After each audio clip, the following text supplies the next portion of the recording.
works. Yeah, there we go. Okay, so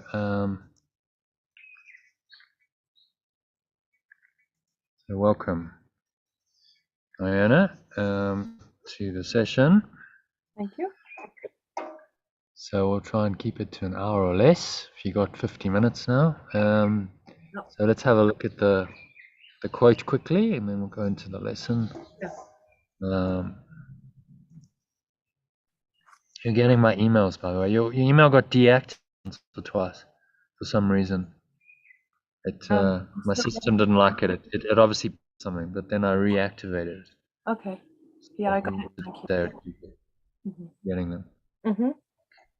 All right. So yeah, if you read the quote, it's a nice quote from Eckhart. The past has no power to stop you from being present now. Only your grievance about the past can do that. That's so neat. It is, yeah.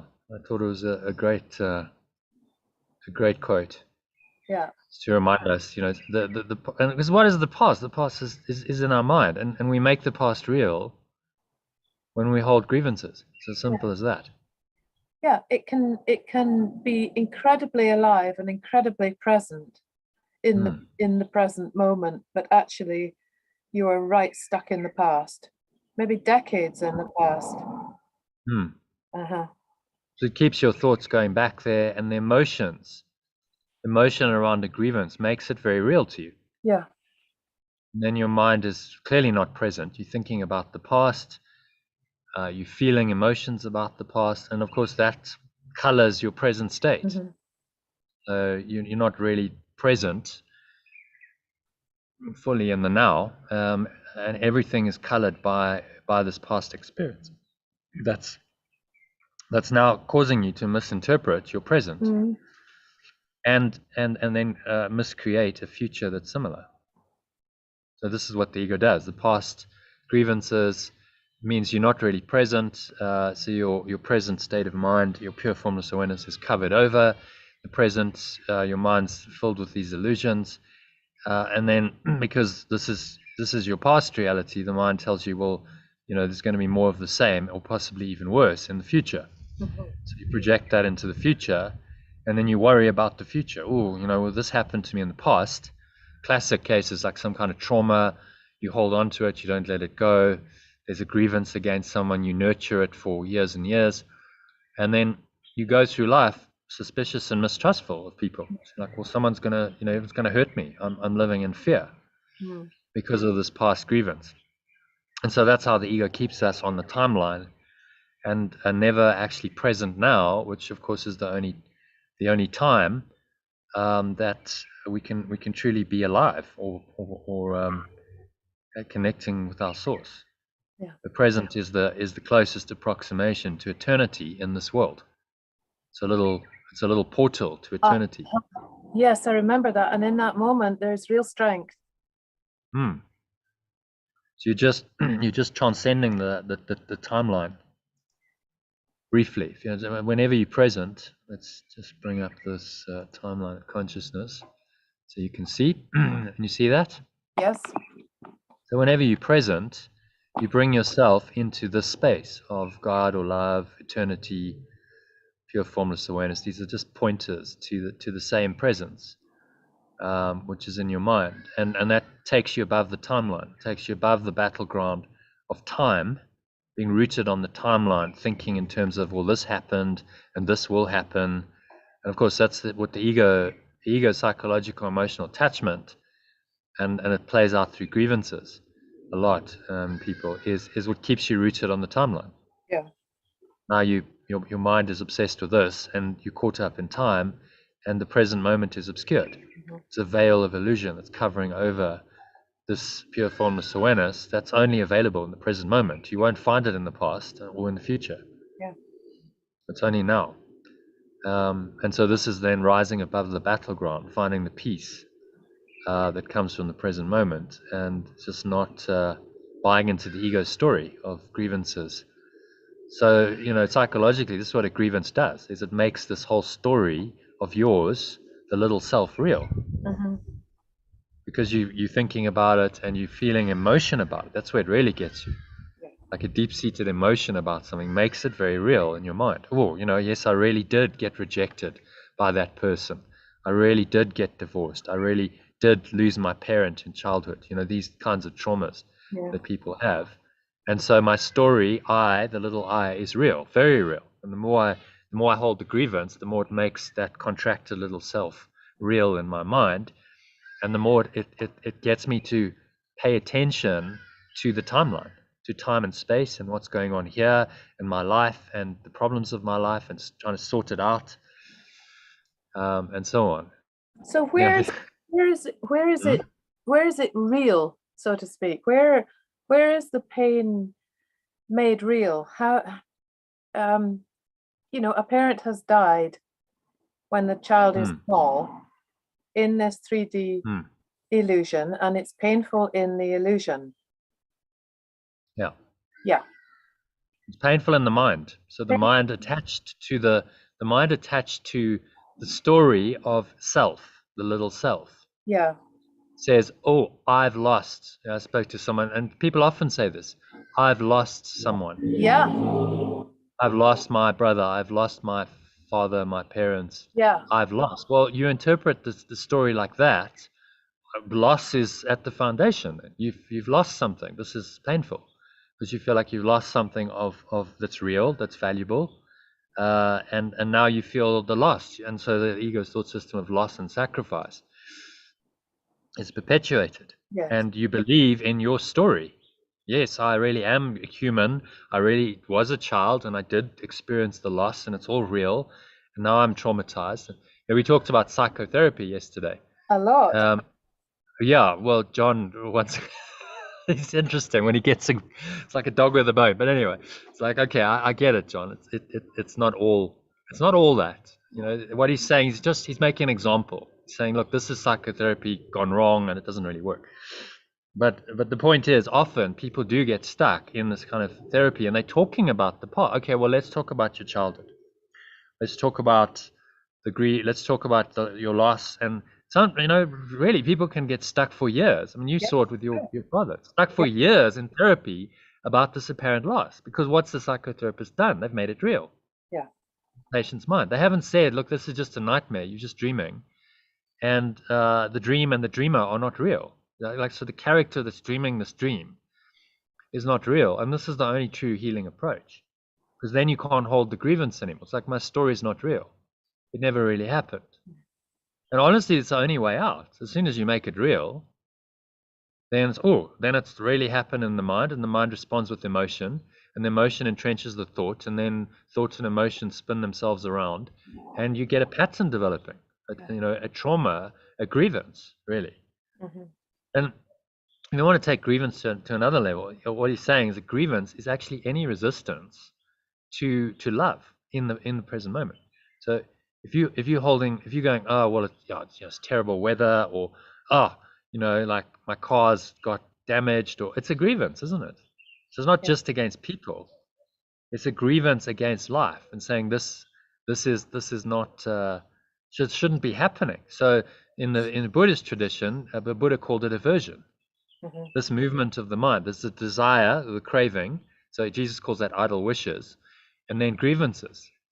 And I think just in one of the lessons soon, it's lesson 70-something, he says idle wishes and grievances are co-makers of the world you've invented.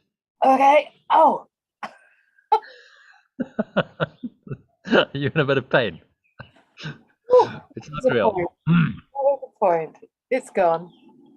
Okay. Wow. So idle wishes and grievances are co-makers, because the desire makes it real, and so does the grievance make it real. See, the ego's only interest is to make the story real, the story of you on the timeline real as it possibly can, so that you never get to this pure formless awareness. You never rise above the battleground. You stay rooted in your little self on the timeline from birth to death, and it's going to want to keep you there forever. So you've done one cycle of it, you die, and then you recycle into another body, and so you go, and you carry on. And nothing's going to change until you correct your mind. This is what Jesus is saying. I think Eckhart said, one of his good quotes, he has some great ones, So reincarnation is not going to help you very much in your next life if you still don't know who you are.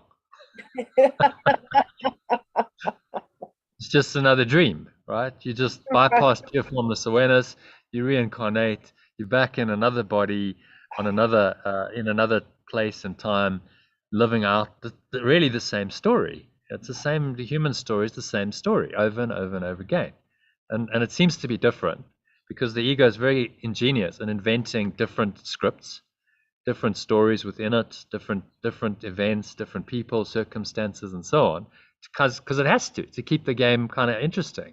Yeah. If it was the same one then you'd be like, okay, this is Groundhog Day. I'm stuck in this perpetual loop, but it's changing all the time. So then the mind goes, oh, well, that's kind of interesting. Oh, I could desire that now. Oh, now that's fear as another trauma to have a grievance about, and that keeps the mind attached to the story of itself and away from its. Okay. So this is why grievances are very sneaky, very sneaky. The ego is using it to perpetuate a false identity, keep you on the timeline. It's why he says to hold a grievance is to condemn yourself to death, if you recall yesterday. Because puts you on the timeline, and guess what happens on the timeline? You die eventually. It's inevitable. So it's condemning you to this apparent death. You've identified yourself as the character in the dream, very much identified with the body. Okay, well then your body's going to die. And that's kind of an inevitability that the ego doesn't really want you to look at. And say, well, what's the point of it all this drama, if I'm going from birth to death? Again, Eckhart says, there's a nice quote where he says, what will be left of all your fearing and wanting at the end of your life? A dash 2 inches long between the date of your birth and the date of your death on your gravestone. That's what's going to be left of the whole story. To the egoic self, that's depressing, but to you, it's liberating. Because it is. It's like, okay, all of that is really nothing. I've made it all into a big story and something very real, but actually it's a nothing. It's a blank.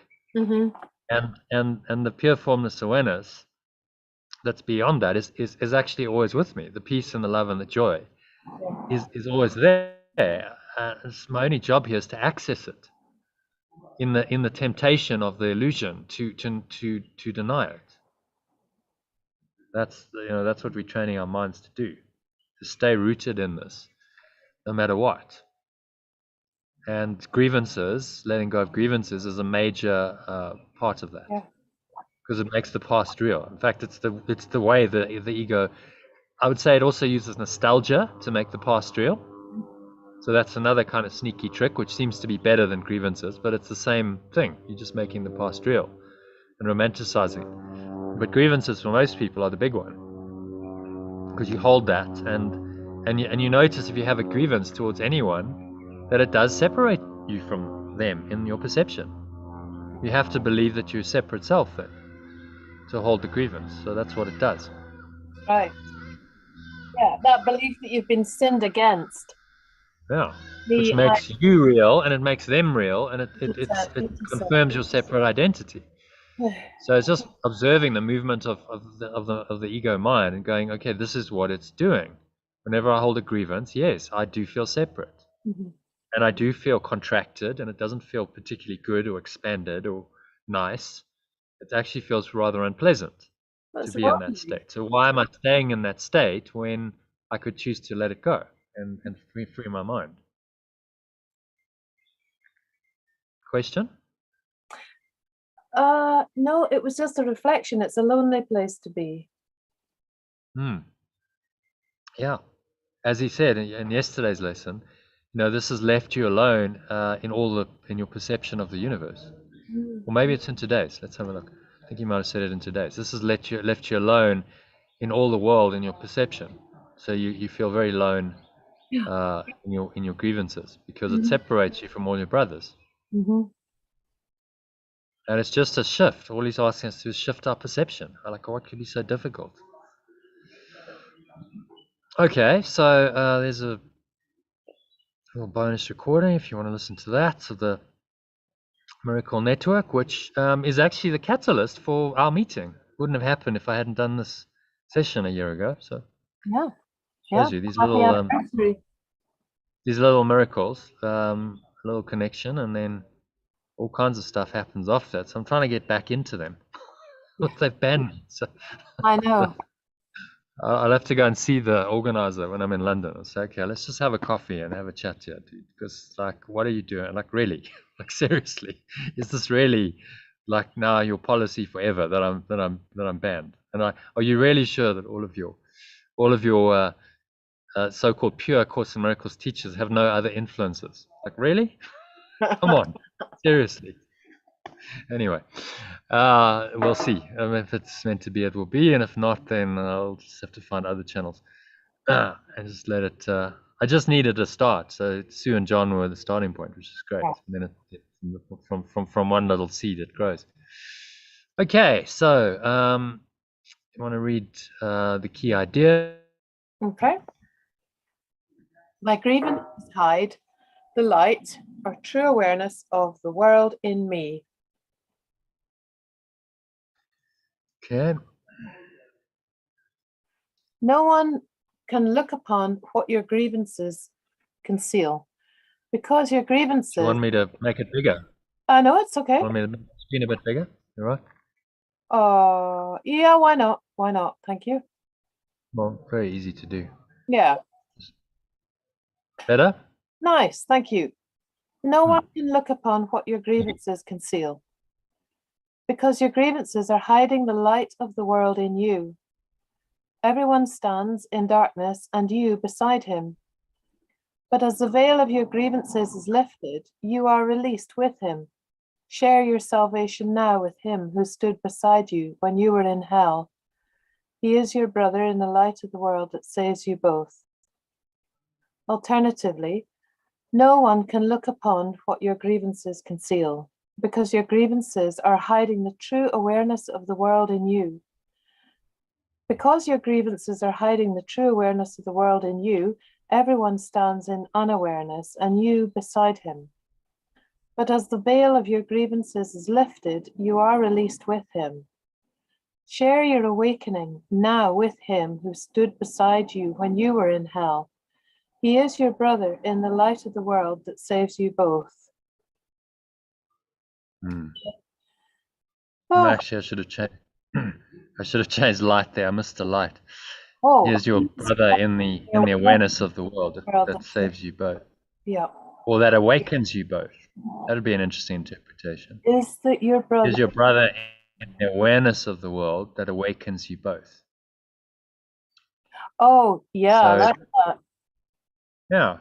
So it just kind of makes the language, the idea is to make it more meaningful and impactful, and it's the only reason to change the words. Oh. It has a greater impact on people.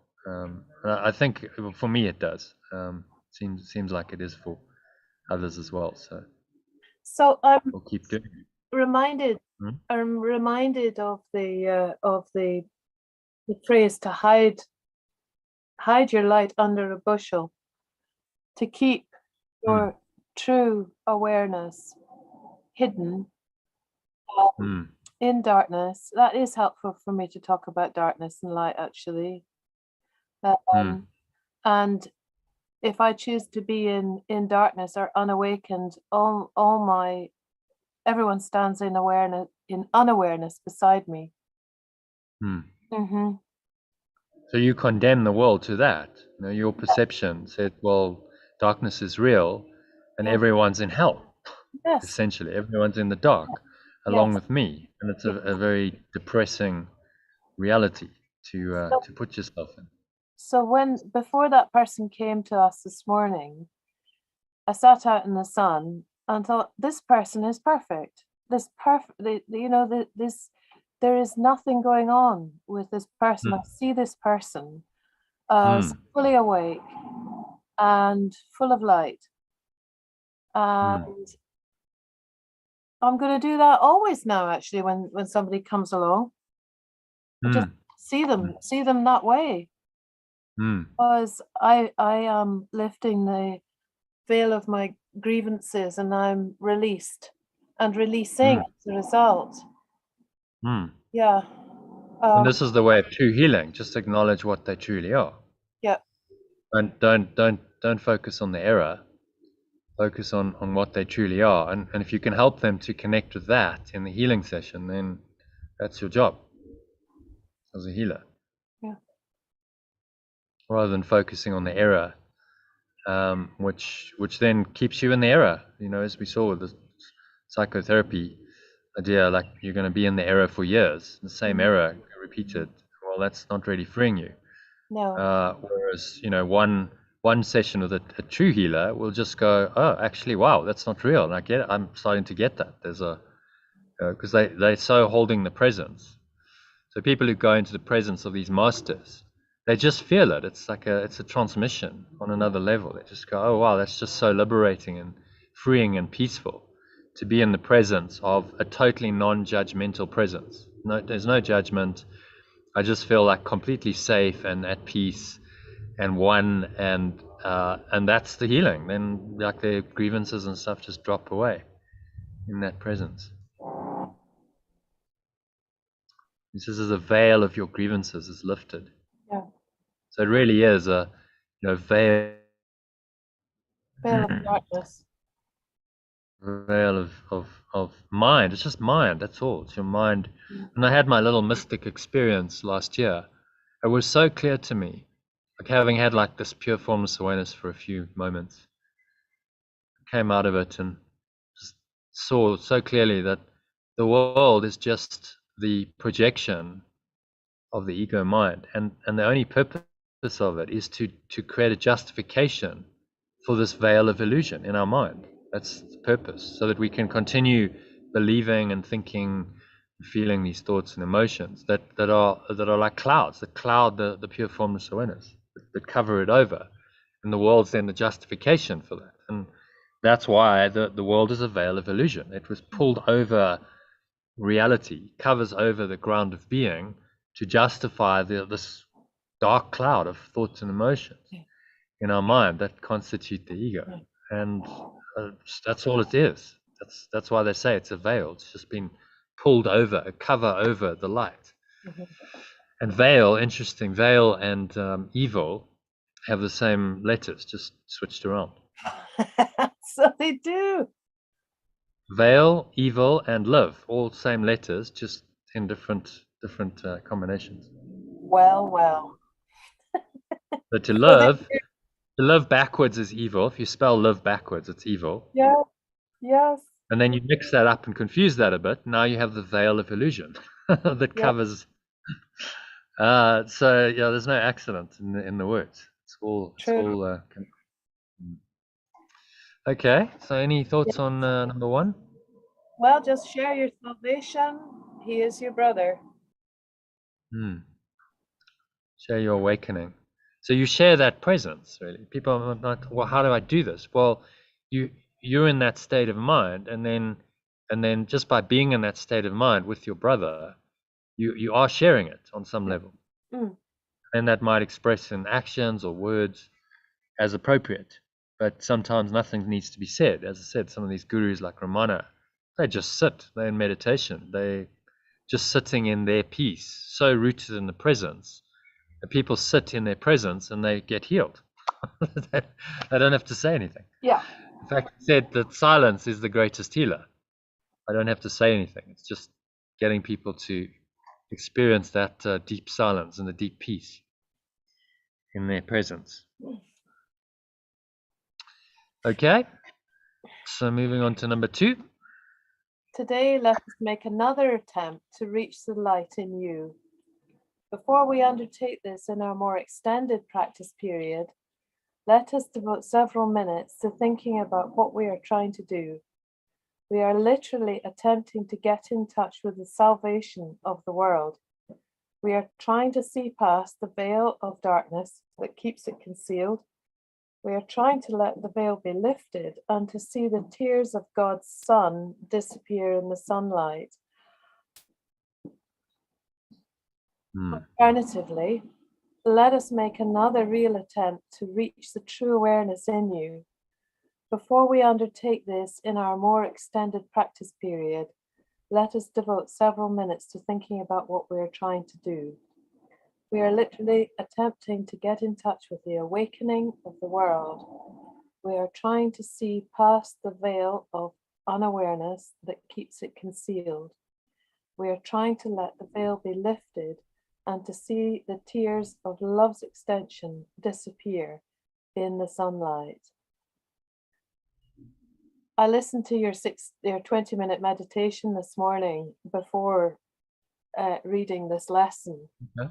And the poetry of seeing the tears of love's extension disappear in the sunlight is truly beautiful. Yeah, it's very, very poetic. This is a nice meditation he takes us through actually in this one. So the visualization of the light. Again, it's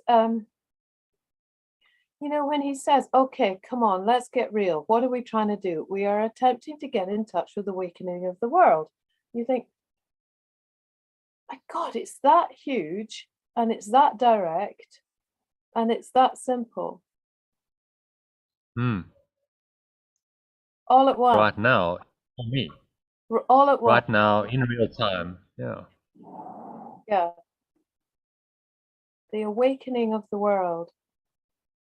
So it's such an empowering, penetrative thing to say, I'm willing to take it on to be that awakened world. Because I know it begins with me. In terms of understanding of quantum physics, the world is in your perception. The world is not out there. The world is in your mind. There is no world out there. It's a construct of your mind. So you change your mind, you change your world. It's just that simple. It's that direct. You change your mind, you change your perception, you change your world automatically because of the nature of the projection, perception, illusion that we've put ourselves in. Yeah. So it's that simple and that direct. Change your mind, change your world, and it happens instantly, real time. It's not like, oh well, we've got to wait years for this awakening to spread, and it's going to happen via technology or however you think it's going to happen. It's happening right now in my mind. This is what he's trying to get us in touch with. And yeah, wow, that's pretty. When you really understand that, it's pretty profound. Wow. Okay, the salvation of the world, or the awakening. I prefer awakening to salvation because, again, salvation. Sure. Salvation implies you being saved from something. Awakening implies you awakening from it to something. You're awakening from the dream. So, again, it's just language, but it's referring to the same process of letting go of the illusion and accepting the truth. Yeah. So the tears of love's extension, the unhappiness, the guilt, the projection, the grievances are gone away in the sunlight.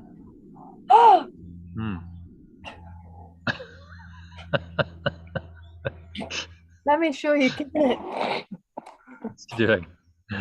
Doing great work. Reflexology. Yeah. Yeah. Just setting. Is Kenneth going to London or not? No. Oh, London for me. You stay. Yeah. So Kenneth, you're most welcome to join us. I need to learn how I can come in the computer. Yeah.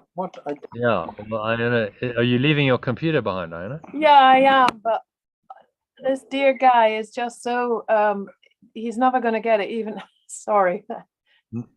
We'll get the neighbor in. The neighbor's given me a lift to the airport, and I'm going to talk to Ian about how he can get Kenneth wired for South to join the movie tomorrow, and then on Sunday and Monday and Tuesday. So there's 4 days. Yeah. This would be great if you can join, Kenneth. Yeah. And did you get his SIM card today? Yep. Or not? A new SIM card on the phone, but it's going to take 24 hours to activate. Right. Okay. Send me his number when you've Absolutely. you've done that and you've put Telegram on his phone. Well, maybe that'll only be when you get back. Yeah, I think it will. Yeah, I will enjoy it. Yeah, you want to. When we say we're waking up from this dream, it's the same like be clear, beware of Maya. Maya is this filter we live in. Yeah. Yeah. Okay. Yes. Yeah.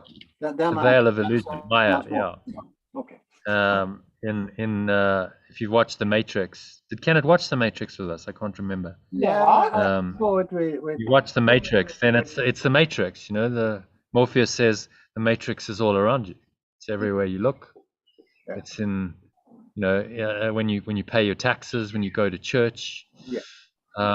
Or you know, it's the world that's been pulled over your eyes to blind you from the truth. It's the veil of illusion, which is the Maya concept in the ancient Indian teachings and many others. You know, it's not a new idea, but to wrap your head around that is another matter, isn't it?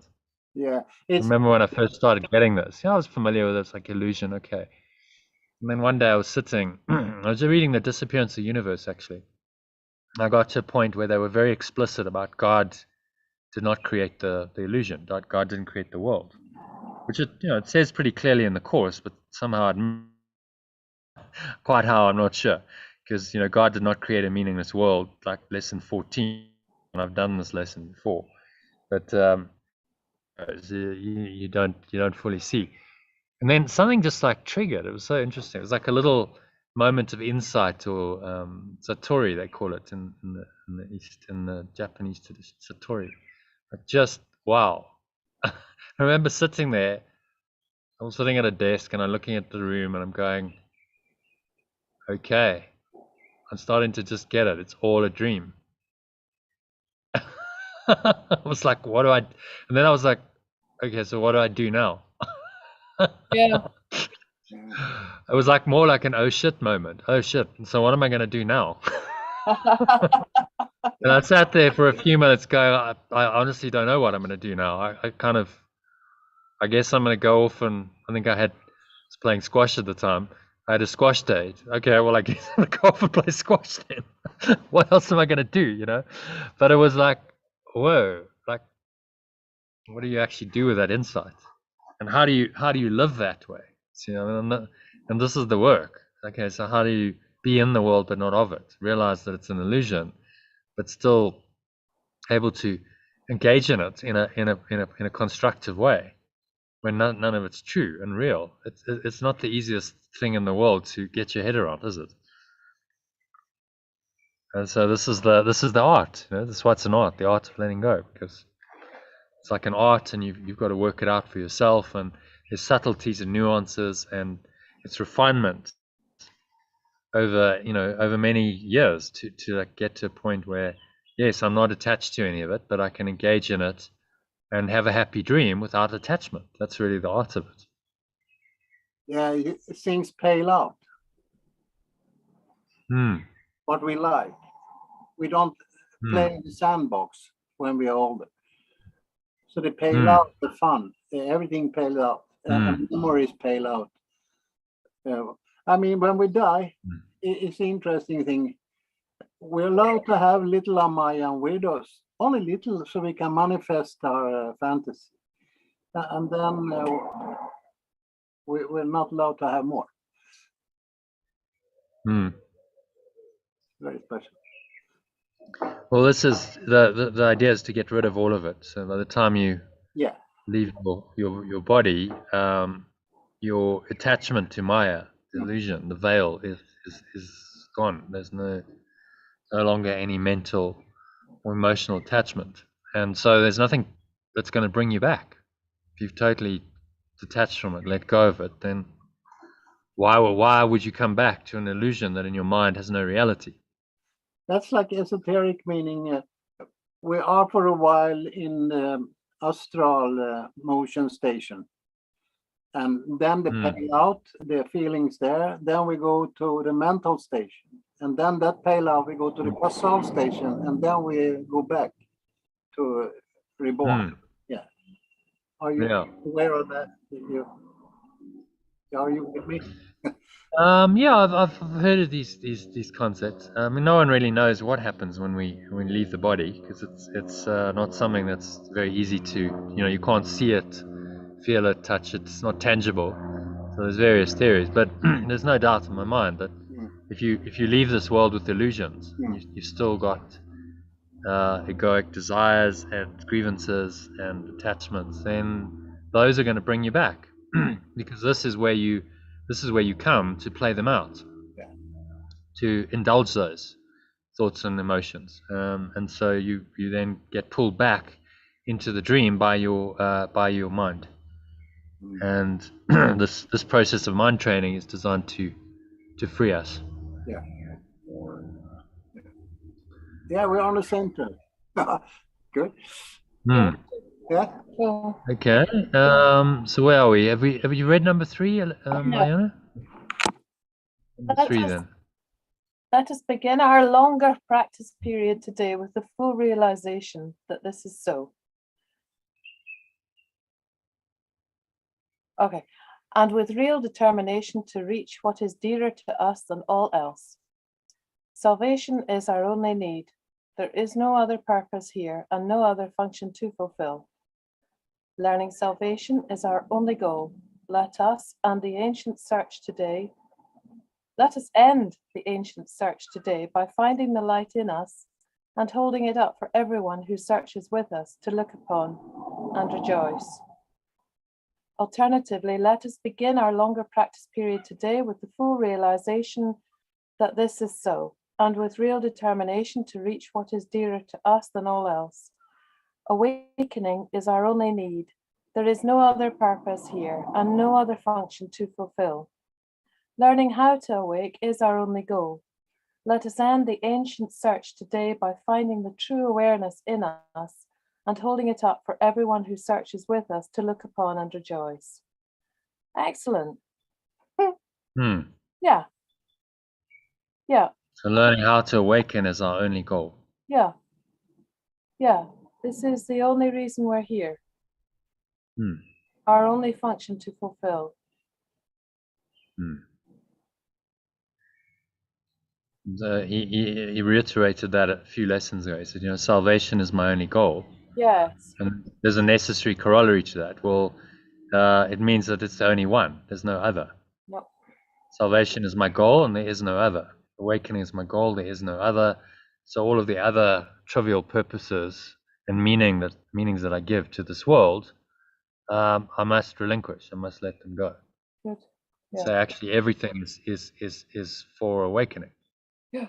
So this becomes the single basis on which you perceive everything in your life.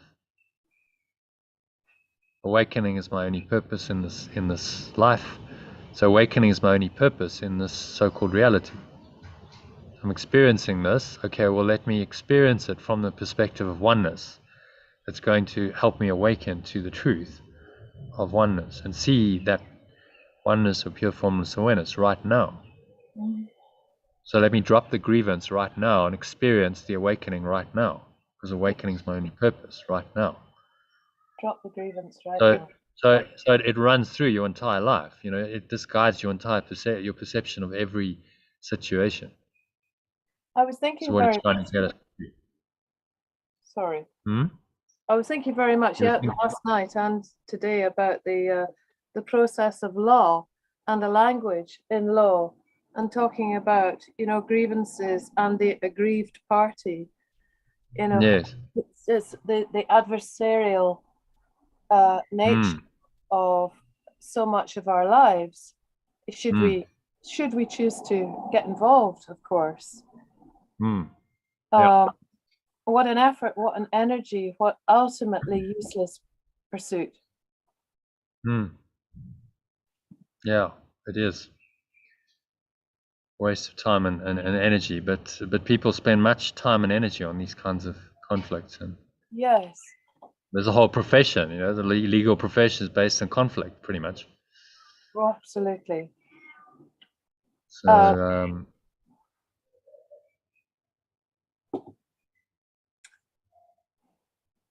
Whereas forgiveness would say, well, just don't hold a grievance, let it go. And so a whole lot of a whole lot of matters would simply never get to court, because it'd just be like, well, let it go and drop it.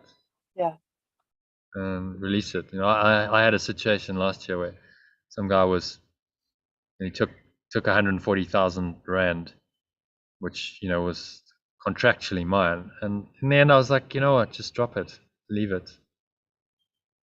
I got something out of it, and but it was a lesson in just letting go of it and saying, well, yeah, well, the legal would say, yeah, you can fight this and go down a whole road, and then the guy died, so it would have made it even more complicated because it's his estate, Yeah. I was just like, oh, what a nightmare. I just can't even, that's not worth, it's not even worth entertaining. Just keep the money. To go there and engage in all of that stuff and expense, of course, because lawyers know how to charge. For every hour there's a bill. It's just like, no, just don't even get embroiled. Yeah. And let it all go, because what do you really want? Your peace of mind is way more important than the money. That's so. So these kinds of decisions then, are how this plays out in our life, and say, yes, awakening is my only purpose. So let me forget, the ego's temptations, and just see the situation correctly and make decisions accordingly. And I could have fought it. And the guy and a part of me was like, oh, I'm wrestling with this, because like what he's doing was so unjust. It was so like obviously unjust, and so your ego wants to get involved and go, okay, well, I've got to fight the good fight, and all this kind of stuff. When I just asked for guidance, and then it's just like, let it go. The Holy Spirit just said, just drop it, let it go. I'll deal with the consequence. I'll deal with the outcome. You just feel that, what a relief. That's just so, I can actually, and so I listened, and it was the best advice, because the guy died 2 months later. Remember? It would have been a disaster if there was one guy who held on and he got nothing. He didn't take the offer, and he got none of it, because it went into, now it's in the guy's estate, and it's like, well, good luck getting it out of someone's deceased estate then. So he actually got nothing. Whereas, it's like, okay, just be sensible, take what you can get. He's offering it, and you can have it in your account within 24 hours. That's what I did. And just, it would have been a major disaster if I'd listened to the ego, because I would have got none of it. and it would have seriously actually compromised my ability to run this program as well, because it's like just funding it. So, it's just, if you listen, you get the guidance, and just, it's just listening to it, isn't it? Mm-hmm. Okay, so happy with any thoughts on number 3? No, that's fine. Pretty simple. Yes. Same as no other purpose. And he's asking us by practicing these lessons and applying them to everything, then this is the purpose you're holding in your mind. Saying my awakening is my only goal. So everything's interpreted from that point of view. A lot of people say, wasn't that self-indulgent?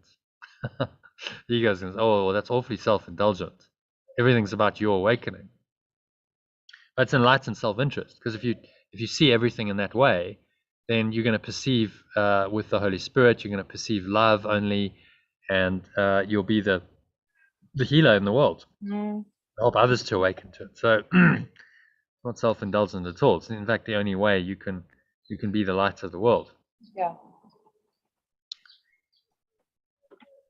Okay, so I think that takes us to the actual practice, meditation. He takes us into this meditation with the clouds and the light. So have you got time to do that? Yeah, it's okay. It's only 10 to 10 minute mad. Yep. Yeah. Okay. I'll finish it at you have to go at 3 p.m. Yep. Yeah. Okay. So 10 minutes, and hopefully that'll set you up for a lovely Easter weekend with your friends and family. Thank you. Okay, so I'm just going to mute you. Let's see, where's mute? Do you want to mute yourself? Where the mute button's gone there. There we go. Okay, so Just making yourself comfortable. Sitting with your feet shoulder width apart. Back straight. Cup your hands in your lap. Close your eyes. And start off by taking a nice deep breath in through the nose. Breathing into the lower stomach, and blowing the stomach up like a balloon, clenching the sphincter muscle. It's the muscle used to contract the flow of urine or squeeze the last drops out. Lock the energy in. And draw the energy up your spine, to your heart center. Putting one hand on your heart, connecting with your heart space. And drawing the energy all the way up into the crown of your head, pausing at the top of the inhale. And just scanning your mind, so noticing any thoughts and emotions going on. So anything that seems to be distracting or disturbing in any way, just observe it and remind yourself that these are just clouds. Remembering only how much you want to reach the light in you, the true awareness in you, today, right now. So decide to go past the clouds, these cloud patterns of your thoughts and emotions, cloud your true awareness, cannot hold you back. So reach out and touch them in your mind, brush them aside with your hand. Feel them resting on your cheeks and forehead and eyelids as you go through them. Go on. And so you just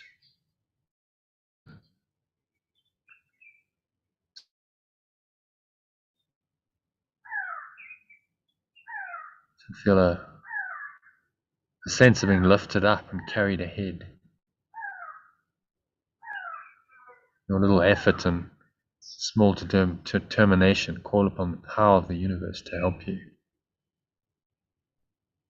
The power of perfect oneness to help you. And love or pure formless itself will raise you up from the darkness of these clouds into the light.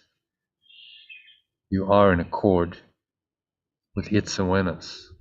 You cannot fail because your awareness is the awareness of pure formless awareness. And so exhale to help you to experience this. Just imagine you blowing these clouds away, the breeze of your breath into the nothingness they really are.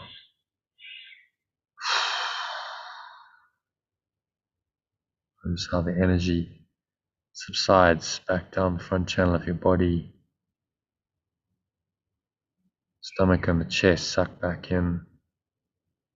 Energy subsides back down to the lower stomach. Coming to rest in the lower stomach and the groin.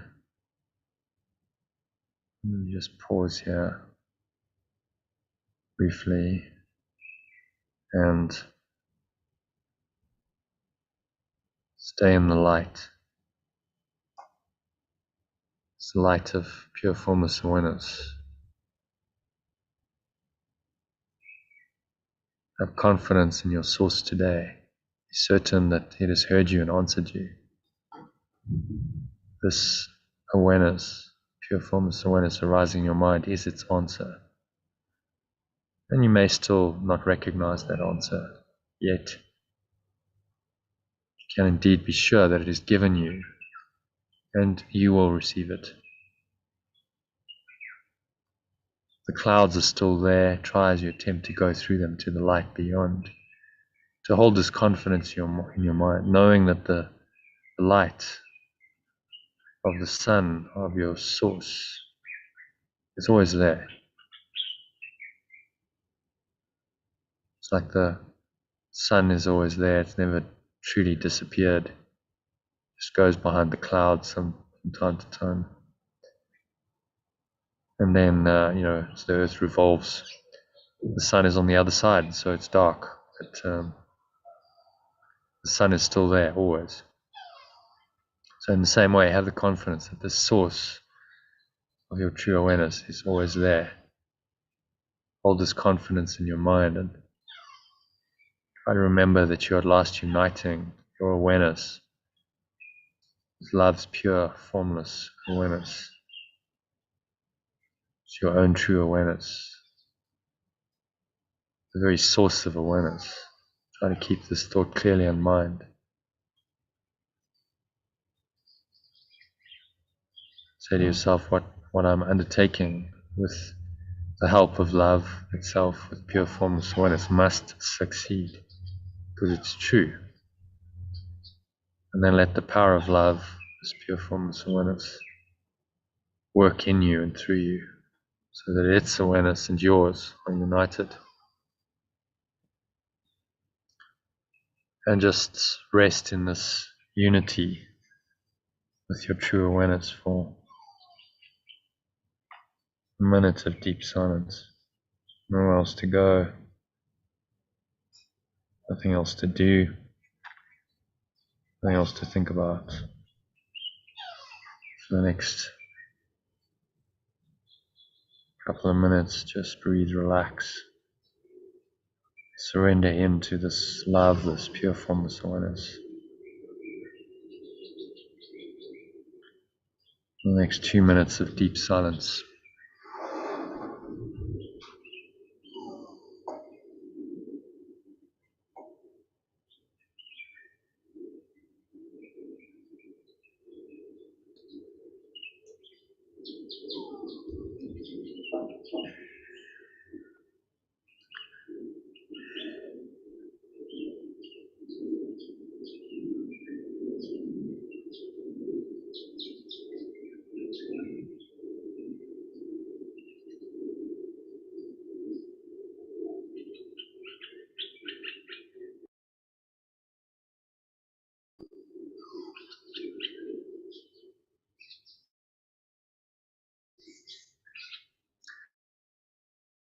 To seemingly tempt you to believe in them, grievances, thoughts about the past or the future. Just dismiss them as the clouds that they are and just blow them away. Go through them to the light beyond. And just merge with that light. Imagine yourself just surrendering completely into the light. The light is you, you are the light. There's no separation, there's no distinction. Just merge into it, surrender into it. Another minute of deep silence.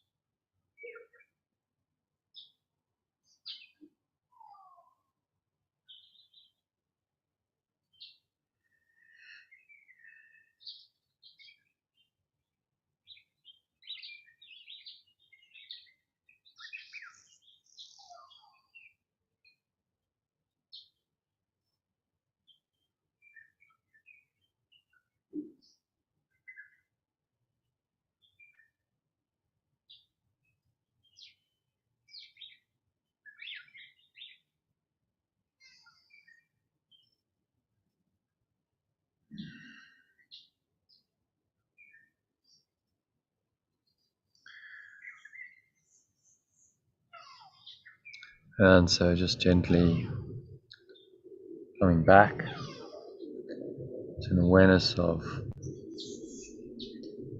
your body and the breath and the senses and the world. And on the count of 3, open your eyes. So 1, just breathing in, noticing how the stomach rises and the chest rises and the subtle flow of air in through the nostrils, clenching the sphincter muscle, noticing that contraction. Maybe you feel a warm wave of energy rising up the spine into your heart center. Put one hand on your heart to feel your heart space. Feel the energy with the breath all the way up into the crown of your head. Pause at the top of the inhale. Scan your mind one more time. Remind yourself that my grievances hide the light of the world in me. I cannot see what I've hidden. And I want to let it be revealed to me. For for my salvation, my awakening, and the awakening of the world. And just let go of anything that seems to be blocking the light of your true awareness. With the breeze of your breath, exhale it out, letting it all go, blowing the clouds away. So only the light remains, going, gone, from the lower stomach into the spine. So notice the weight of your body is pressing down into the chair, your feet touching the ground on the count of 2. Notice what else you're feeling and touching with your hands. Maybe there's a subtle flow of air on your skin. Breathing in through the nostrils, noticing any smell in your nose. Maybe there's a subtle taste in your mouth. Noticing that, and noticing what you're hearing in the surrounding environment. Noticing all these things. It's a very still, calm, aware state with no judgment. Without judgment, there cannot be grievances. So by practicing this non-judgmental perception, you are undoing the grievances. The Buddhist teaching, the Vipassana technique, you undo the craving and aversion. Aversion is the grievances of the mind, and you allow yourself simply to rest in pure formless awareness. So you're going to stay there for the rest of the day as you journey down to London. Stay rooted in this awareness, no matter what's happening. So it is said, so it is done. And on the count of 3, you're going to open your eyes. Just take 30 seconds to look around, observing everything in this light of your true awareness, noticing how peaceful your perception is. Remind yourself that only my grievances hide the light of the world, or this awareness, this true awareness of the world. And so I'm determined to stay grievance-free no matter what. And use today's idea to top you up if you need it through the rest of the day and your travels. You've got your phone, so you can listen to the breath breaks that I sent you. There's a 2-minute one and there's a 3-minute one, so whatever works for you. Let me introduce you to Ian. Okay. Ian, who lives just beside us, and this is Jono, who is guiding us through this amazing Course in Miracles. So it's really, really amazing. You've been telling me all about it. I'm looking forward to getting a look at this and hearing more. Good. So, you Yeah, well, you're most welcome, to join us. So you are going to be Kenneth's technical guide. Cool. Joining up his phone with its new SIM, and then you need to tune it into this. And then you guys can be connected. Cool. Really, it's life changing. Yeah, well, welcome, man. You're most welcome to join us for some of our sessions. So if you're going to connect Kenneth, then you may as well sit in if you can. So we got a session tomorrow evening. We're watching a movie called Risen, which is an amazing movie. So you're most welcome to join us at 7:30 tomorrow, UK time. 7:30, guys. All right, lovely. You got a date. Yeah, and then we're doing a session on Sunday at 7:30 as well. And then Monday afternoon at 1:30. So those are the days and times. So yeah, please join us. Cool. Look forward to it. Take a dive into it. Yeah. Thanks, Jono. Look forward to seeing you. Yeah, well, my pleasure, Iona. So have a good trip. Thank you. Travel safe. And we'll see you on Wednesday. Yeah. If you can't join, you're most welcome to join if you can, but of course. If you've got other things to do, then yeah, you'll still get the emails and so on your phone. And oh, absolutely. I'll be listening. Yep. All right. Cheers then. So just stay present. Yeah. Got it. Stay present and expect there'll probably be a few tests. So just like, okay, yeah. Yeah, true. It's natural. As soon as you're engaging with this kind of thing, you're going out and there's family and inevitably stuff's going to arise. So you just say, okay, I'm just vigilant. Yeah. I'm aware, as the challenges come in, okay, but I'm prepared, be vigilant for God only in his kingdom. I'm ready and I can just let it go. Okay. quickly. Don't get sucked in. So, Thanks for that. all right. All right. See Then. you. See See you. you in a few days. Okay. Lovely. Namaste. See you tomorrow, Kenneth. Join us. Yes. Join us tomorrow evening. Is Should it be a really good movie. Did he watch it with you? Did Kenneth watch Risen with you? Okay, so you've seen it, but you'll get some commentary and interpretation, which should be interesting. So, Okay. and it's fun. It's just nice All right. watching it with people. Yeah, you better get going. Yeah. Okay. Ciao. Ciao. Bye for now.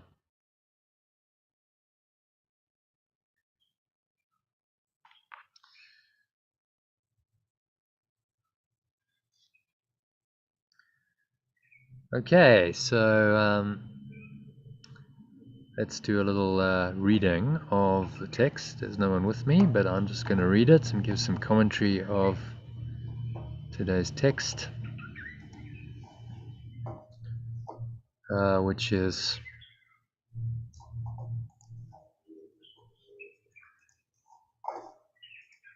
section 6 of chapter 9 on the acceptance of your brother, it's called. So I'll just read it briefly. It's fairly short, only 7 paragraphs, and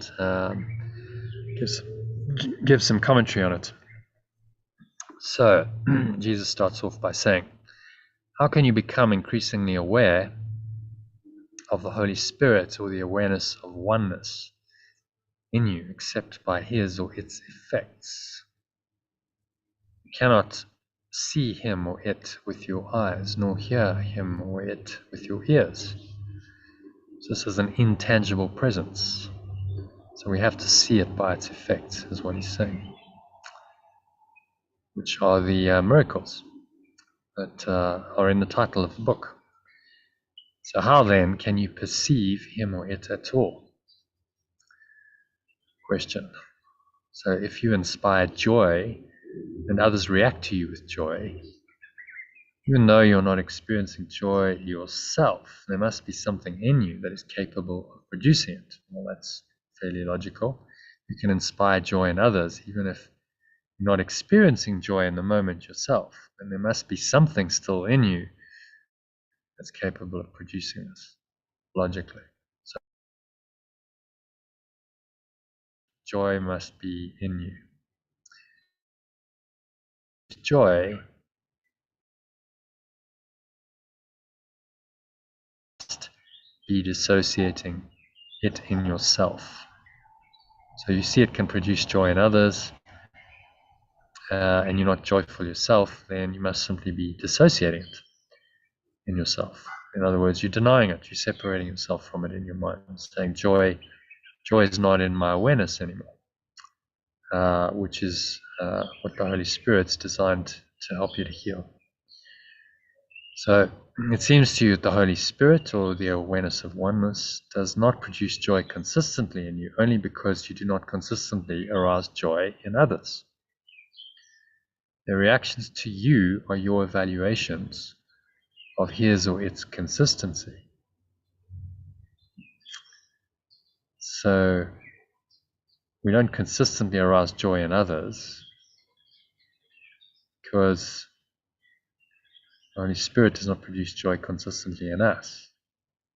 It's a connection. So as we are internally, so without. We cannot produce joy in others consistently unless we're joyful ourselves. So their reactions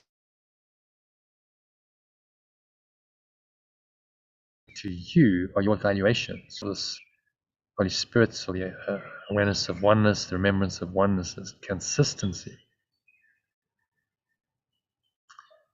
So their reactions to you are your evaluations of that consistency. So if you're getting consistently good reactions, people are joyful in your presence, then you must be consistently listening to the Holy Spirit or the awareness of oneness. But if those reactions are not consistent, then you are not actually evaluating the Holy Spirit as consistent. You're not consistently in the awareness of oneness, in other words. And when you are inconsistent, you will not always give rise to joy.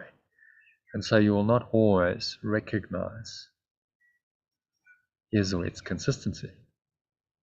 So if you're inconsistent in your awareness of oneness, if you vacillate between oneness and separation, in other words, it will not always give rise to joy because your mind is split. You're dissociating joy. So you will not always recognize the consistency of this awareness, that it's always there, it's always available, and it is consistently, continuously joyful. If love and peace and joy are your eternal state, then they must always be there. So the Holy Spirit, the awareness of this oneness, is as consistent as you allow it to be. So Jesus is saying to us, just don't vacillate. Stay rooted in this awareness. Then you will extend it to your brother. He goes on to say, what you offer to your brother, you offer to him, to this awareness of oneness. He or it, awareness of oneness, cannot go beyond your offering in his giving, in its giving.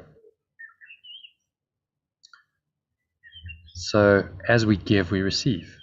We cannot go beyond our offering is giving, because it's up to us to maintain this awareness. So the Holy Spirit, awareness of oneness, is not some external force, it's your own awareness.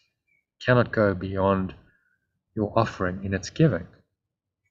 So as we give it freely, then we're starting to believe in it more and more consistently.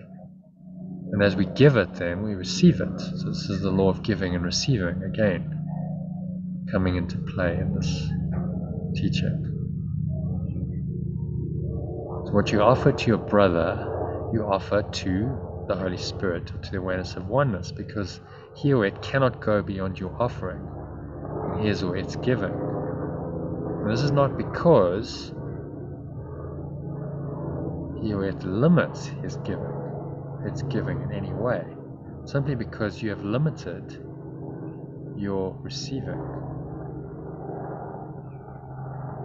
So you've limited your ability to receive by not giving fully. The decision to receive is the decision to accept. Okay, so you accept what's already there, then you receive it. If you don't accept it, then you deny it, you dissociate it. So if your brother's a part of you, will you accept them? What you are. Your learning is the result of what you taught.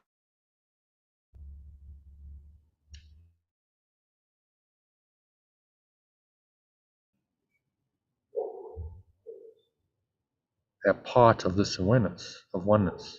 They are not separate from it. Because they are that awareness. They are the same awareness as you are. So they cannot be excluded from you if there's only one awareness. So only they can teach you what you are. For your learning is the result of what you taught to them. And so you learn from what you teach others. So if you extend love and peace and joy, then that's what you learn. If you extend fear and anger and hatred, then that's what you learn. And how you behave towards your brothers, what you teach your brothers through your words and your actions and your behavior, is teaching you. So your brothers, your perception of your brothers is teaching you what you are. That's what he's trying to say here. Your learning is the result of what you chose to teach them. So what you call upon in them, you call upon in yourself. And as you call upon it in them, it becomes real to you. So as you see them, you see yourself. If you're in the awareness of love, then you call upon that same awareness in them, and you see it in them. And the more you see it in them, the more real it becomes to you. So again, as you perceive, so are you. As you give, so you receive. God, love, or pure formless awareness, has but one Son, has one extension. Love has one extension. And it knows them all as one. So there's only one mind, one awareness, one extension of that awareness, and knows them all as one. There is no separation between you and your brother. we are all part of the one awareness, the one sun, the one extension of love itself. So only God himself, or love, pure formless awareness itself, is more than they. They are not less than he is. So let's unpack that. Only love, or pure formless awareness itself, is more than they, but they are not less than it is. Okay, so it's playing with our mind, playing with the idea of more and less. If we think of in three-dimensional terms, quantity, more and less. So really what he's saying is this awareness is all. It's the all in all, it's the source. And so it's not anything individual. It's not just your brother, because it's all encompassing. But in truth, they are not less than this awareness is, because this awareness is their true awareness. And when they accept it, then they merge their minds with that awareness and they become it. It is them and they are it. But it is not just them. There's no sense of a separate individual who's the one Son of God. The delusion of interpretation of Jesus was that he was the one Son. He was the only one. Well, that's just not true, because this awareness is in everyone. We are all the sons or the extensions of God or love. So then he says, would you know what this means? That only love itself is more than they, but they are not less than it is. So we get confused. We're still thinking in linear terms, in time, space, three-dimensional terms. So we have to go beyond that construct to understand it. So if what you do to my brother, you do to me. If you do everything for yourself, because we are part of you, everything we do belongs to you as well. So everything we do, Jesus is talking about him and the rest of his brothers, belongs to you as well. Everything done in the name of God, in love and pure formless awareness, belongs to you. Everyone God or love created is part of you and shares its glory with you. Its glory belongs to it, but it is equally yours. Glorious than it is. We are created or extended. Love extended is part of you and shares its glory with you, because we are the same extension of this loving presence that we call God. So its glory belongs to you, the love and the peace and the joy, these enlightened states. That's the glory, belongs to it. So these states exist, these states are present in God, in love. When your mind is rooted in love or pure formless awareness, then it is equally yours, because these states of mind are yours. And so you cannot then be less glorious than it is. So this awareness is your true awareness. Its gifts are love and peace and joy. That's the experience that comes with being identified with this awareness. And so you cannot then be any less glorious and not experience these things when you merge your mind with it. So we merge into it, we become one awareness, and these gifts of love, peace and joy are ours. So God is more than you. Love, pure formless awareness, is more than you, only because he or it created you. Well, let's translate that into extended you. Love or pure formless awareness extended you. But not even this would it keep from you. Therefore, you can create or extend as it did. The creation is extension. It's this, nothing's coming into being, because the being is eternal. So you can't create what's eternal. Always has been and always will be. There's no sense of anything new coming into being, but extension is just extension of this awareness. And that in our lives plays out as extending that into our perception, to every area of our perception. And when we do this, we're creating as love or pure formless awareness did. And he says your dissociation will not alter this. So neither God's light, love's awareness, God's light is love's awareness, nor yours is dimmed because you do not see, because you do not perceive correctly. So that awareness remains even if you dissociate it. Because the sonship or the extension must create or extend as one. You remember creation or extension.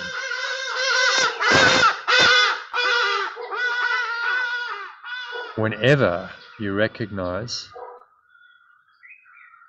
part of creation, remember what it is to extend whenever you recognize part of that extension. So when you recognize your brother as the extension of love, then you are extending yourself, extending the love that you feel to him. So each part you remember adds to your wholeness, because each part is whole. So each seeming part of this extension is actually one with it, going beyond the idea of part to whole, saying, well, it's actually whole. We are all in this awareness. Wholeness is indivisible. But you cannot learn of your wholeness until you see it everywhere. So you must see that in every seeming part is the whole. And then you restore your mind to the wholeness of God, love. So you can know yourself only as God or love knows his Son. Only as love knows its extension. For knowledge is shared with God.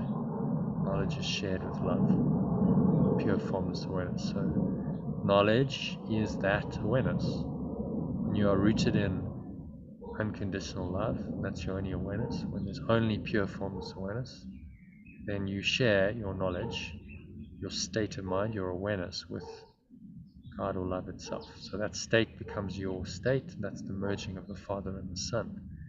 So when you awake in him or it, you will know your magnitude by accepting his or its limitlessness as yours. So we awake from the dream of separation and limitation to the knowledge that we are limited. In other words, there are no limits. We are infinite. We are eternal. Away, and we simply rest in that. But meanwhile, you will judge it as you judge your brothers, or accept it as you accept his. Yeah, so if you judge your brother as being somehow limited, as being separate from love or pure formless awareness, then you judge yourself. You judge that you are somehow limited and separate as well. And then you accept your reality as being his reality. So you judge your brother and you condemn yourself to the ego's very limited, helpless, enervated little life, which is hell. So Jesus says you are not yet awake, but you can learn how to awaken. Very simply, the Holy Spirit and the awareness of oneness teaches you to awaken others. As you see them waken, you will learn what waking means. And because you've chosen to wake them, their gratitude and their appreciation of what you have given them will teach you its value. So it's giving us a very simple way to awaken ourselves. We teach awakening. We teach awakening to others by our words, by our actions. That doesn't mean you have to formally teach anyone about these truths. You may do that, but it's by your presence. And as you see them waken, as you see the joy and the love and the peace that awakens in them, you learn what waking means. It means waking up to love and peace and joy and leaving behind fear and guilt and sin. Because you've chosen to wake them, their gratitude and appreciation of what you've given them will teach you its value.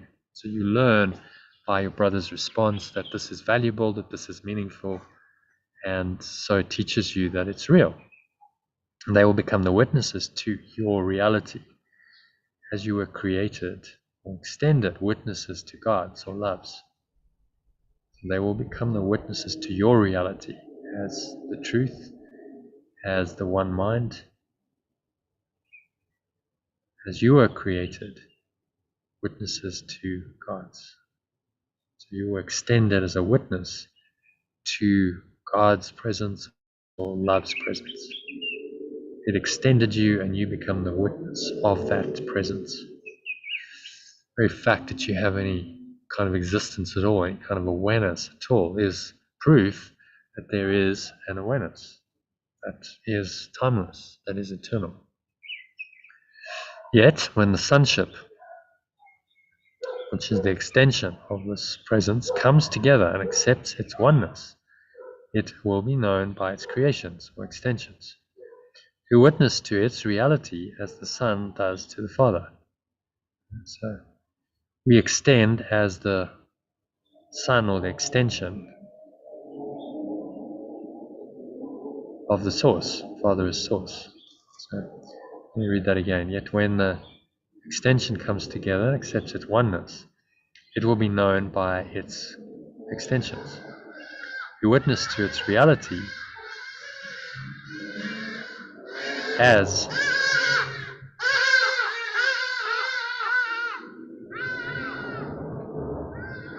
sorry, I've got a bit of competition going on here with hardy-dars and motorcycles and so on. So let's start again.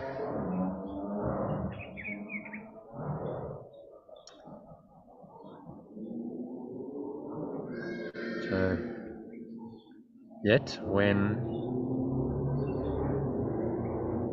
extension comes together and accepts its oneness, it will be known by its extensions. You witness to its reality as the extension does to its source. So we extend outwards from our mind, which is an extension of source, and our extensions, which are these states of mind, love, peace, and joy, extended outwards, witness to our reality. They witness to the reality of the source that is our source. So as we extend, we learn that this is our reality, and that our source that's extending is true and real. So miracles, which are these extensions, have no place in eternity because they are reparative. So they repair something that seems to be broken or wrong. Miracles are really corrections. Because they're reparative. Correcting an error. While you still need healing, you still need the corrections. Your corrections are the only witnesses to your reality that you can recognize. So we see these witnesses in the external world. They show up as synchronistic events. They show up as healing of the body. They can show up in many ways. And these are the witnesses to your true reality that you can recognize, you can recognize, you can reinterpret these witnesses and see them as what they really are. They're confirming the source of your mind. They're confirming that source is real and true. So you cannot perform a miracle for yourself. You cannot perform a correction for yourself. Because miracles are a way of giving acceptance and receiving it.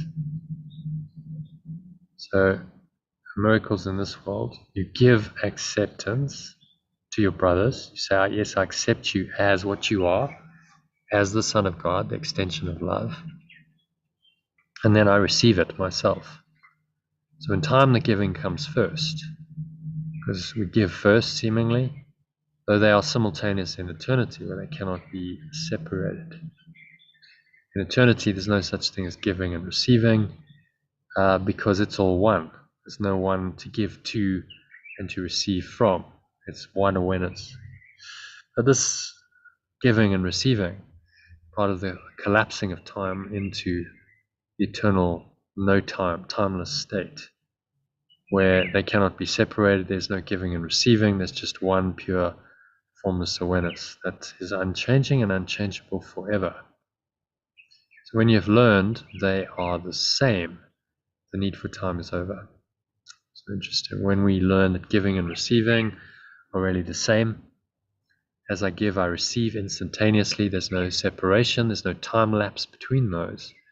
Then the need for time is over.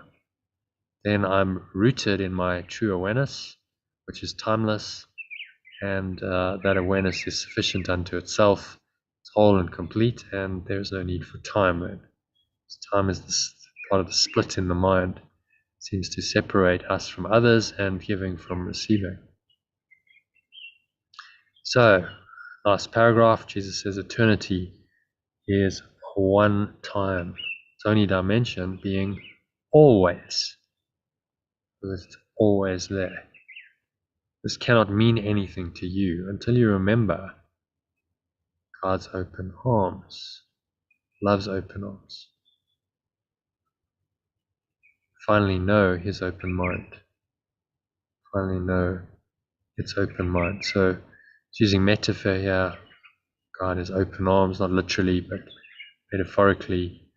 It's an embracing presence. The idea is it's opening to give us a hug. It's going to embrace us. And finally know its open mind as your own mind. So this open mind is limitless. It's eternal. It's ever expanding. And that mind, or that awareness, if you prefer the term awareness to mind, is open. It's an open, expansive awareness. So like him, like it, you are always in his or its mind and with a mind like its. So you're always, that awareness is eternal. You're always in its awareness. Pure formless awareness, which is the mind of God, is your awareness. You are rooted in that. You are always, forever in this awareness and with a mind or an awareness like its. So pure formless awareness is your awareness. And that awareness is yours. There is no separation between you and it. So in your open mind are your creations or your extensions in perfect communication, born of perfect understanding. So in this open mind, this open awareness, your extensions, you extend love and peace and joy in perfect communication, born of perfect understanding. So these extensions come from your source. They come from the very source of your mind, which is pure formless awareness. They're in perfect communication with it, born of perfect understanding.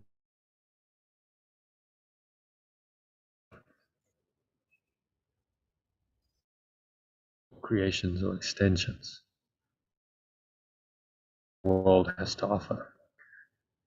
Just get a glimpse of this eternal peace, ecstatic bliss, joy beyond this world, then you would not want anything the world has to offer, because the state is so sublime that you would want only that. Everything else would be totally meaningless. So the illusion, everything the ego offers you in the dream of time and space becomes totally meaningless compared with the ecstatic state of just one of these creations, because the one experience of peace takes you into the whole. In that peace is also the love and the joy, and you merge into the one state of mind, the one pure formless awareness that you really are. Everything else becomes totally meaningless. God's meaning or love's meaning is incomplete without you. You are incomplete without your creations or extensions. Okay, so God, pure formless awareness, which is all-encompassing, cannot be complete without you. Your awareness it must be one with that awareness in order for it to be complete. And you are incomplete without your creations, without your extensions. So if you don't extend love and peace and joy fully and experience those, then you're incomplete. Accept your brother in this world, accept who your brothers really are, and accept nothing else. For in him you will find your creations or extensions, because he created them with you, and he extended them with you. Okay, so we find extensions, our true extensions of love and peace and joy, because our brothers created them with us. Because it's only one awareness, one extension, one source. It's all in the same line. It's all one ultimately. We created them. Brothers created, extended with you. You'll never know that you're a co-creator with God, the source, love, pure formless awareness. But you are the co-extender with that instead of co-creator. You'll never know that you're a co-extender with love or pure formless awareness until you learn that your brother is co-creator or co-extender with you. Okay, it's a very simple summary there. As we see our brothers, so we see ourselves. And we must recognize that our brother is a co-creator, co-extender with us. They have the same creative power in their minds, and in truth they are extending love and peace and joy only. So they are the co-creators or co-extenders with us, and in that united awareness we are co-creators or co-extenders with God, love or pure formless awareness itself. So our source extends through us and through our brothers, and it's really one source, one awareness extending through all of us. So we will not know we are co-creators with, co-extenders with this pure formless awareness until you learn that your brother is co-creator with you. Very important principle this. So to summarize, that's really an overview of this, that when we accept our brothers, what they are, we're really accepting who we really are. We're accepting the source of our existence, of our true being, our awareness as ours, and we're extending it, experiencing the love and the peace and the joy that come from this source, extending it fully, and that as we extend it to our brothers, have it, as we give it, we receive it, we accept it as ours. It becomes our gift to ourselves.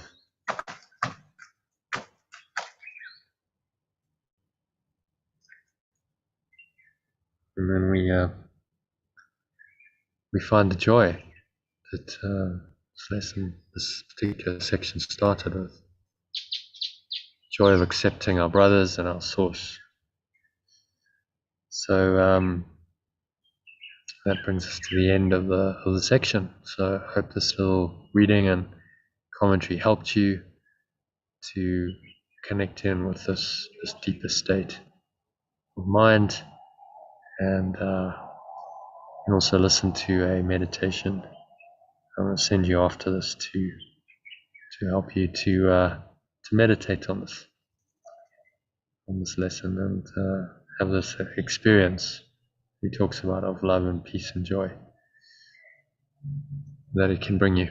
So that's what I wish for you, a very joyful evening and Easter weekend, and hope to See you tomorrow for our movie evening. Should be happening the normal time, 7:30 UK time, 8:30 South African time. Namaste.